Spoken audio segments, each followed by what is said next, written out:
Okay, it's that dreaded time of year again, the annual away day. We need to discuss. Oh, must we? Everyone hates them anyway. Well, thank you, Sophia. The suggestion is a country hotel just outside Bath. Bath? I thought it was being scrapped after what happened last year. Well, that was the feeling, but I decided that everyone needs a bit of a getaway after all their hard work. And what if we don't want a little getaway? No offence, but I'd rather socialise with my friends than the people I work with. Well, thank you very much. It's not just a social. I believe there's an inspirational coach coming over from Iceland. Isn't that right, Matt? Oh no, it's getting worse. Yes, his name is Daniel Stiggertson. He's from Reykjavik, and his session is entitled Finding Your Own Truth Through the Business Wilderness. After that, we have a short Q&A with the hotel chef. He's going to be talking to us a little bit about the latest food trends in the restaurant business. Following that, we will have a competition for archery in the hotel grounds. Now is that where we get to use the inspirational speaker as target practice? What does everyone think of the plan so far? Yes? No? Whatever. Well, I'll take that as a yes. Carry on, Matt. So moving on into the afternoon. we Sorry, have- how long is this going to go on for? I'll tell you now, nobody will want to get back too late. Yeah, why can't we have something closer to London? Can I finish, please? Thank you. So, as I was saying, moving on, we have a wine tasting session with a legendary Bath vintner in the afternoon. His name is Harold Pepys. Hello? Diversity issue. Rosie doesn't drink. Tell them, Rosie, you don't drink, do you? Look, I don't mind if everyone wants What to do have you wine. mean you don't mind? I'm sorry, Matteo, it's a really bad idea. Well, if the wine tasting's off, how about a shopping trip to Bath? Hey, now you're talking. Purely in the name of market research. I'm sorry, but why is everyone being so negative? I mean, Matteo's put together a day for us all to consider, and all you can do is interrupt him, criticise every idea he has, make stupid suggestions. It's pathetic. And just for the record, I do enjoy the odd glass of wine. Do you agree with Rosie's comments at the end?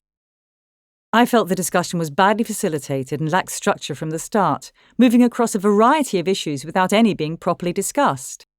Contributions were critical rather than proactive, and several counter-arguments such as everyone hates them anyway and nobody will want to get back late were just claims without supporting evidence. The language used by the team was unfriendly and negative with constant interruptions and assumptions. Discussion can be robust, but should also be respectful. To keep the discussion flowing, it's also important that everyone plays their part in maintaining a productive structure. Good listening, as well as good contributions, make for healthy and balanced debate. How might this topic have been explored more productively? Let's go again and see how a group discussion with positive language and attitudes can move towards a more productive outcome. OK, turning to the company away day. I know that Matthew's come up with some options based on the questionnaire, so perhaps we can begin with that. Over to you, Matt. Thank you, Amanda. Yes, so last year's away day mostly received a negative response, so we were very keen to see what people wanted this year. And the consensus was that an away day in a country hotel, similar to one we went to a few years ago, was the best option. Sorry to interrupt, Matteo, but would this involve an overnight stay? Yes, for the hotel we've got in mind, it would. It would involve a dinner and reception also. I think that sounds great, but on the other hand, I know some people with school runs found it tricky last time. Matthew, perhaps we should just go back and check this out.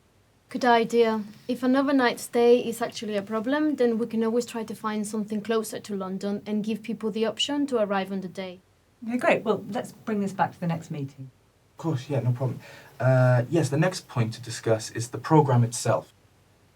What do people think of an inspirational speaker in the morning? Well, some people may think the opposite, but I've never found them to be very inspirational. Well, I guess it depends on who they are and what they're talking about. Well, his name is Daniel Sigurdsson, he's from Reykjavik, and his session is entitled Finding Your Own Truth Through the Business Wilderness. Sounds quite generic. Well, I believe a food and drink related speaker would be much better. I think my team would respond more to someone talking about our industry rather than a more general business guru. What does everyone else think? I agree, but that's quite a specific brief. Finding the right person at short notice could be tricky. I'll give it a go and I'll get back to you on that. Although our next guest is industry specific.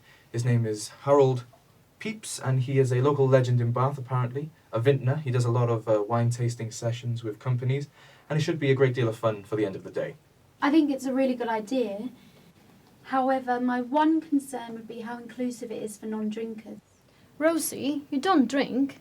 What do you think of this idea? Well, I don't have a problem because it's related to my job. In fact, we could ask for some non-alcoholic cocktails. It'd be good to find out more about them. It's a great idea. Let's get in touch with the hotel and see what they can come up with. The group discussion is now on a sound footing, with a much better structure and positive contributions backed up with evidence and reflection. So what's brought about this change? As well as better listening, the linking language being used helped the discussion to flow. Phrases such as, perhaps we can begin, and the next point to discuss is, moved the conversation forward. Responses such as, good idea and I agree, supported others' contributions and helped create a team atmosphere. Interruptions were being made politely and kept to a minimum. This allowed everyone the time and space to make their own contribution.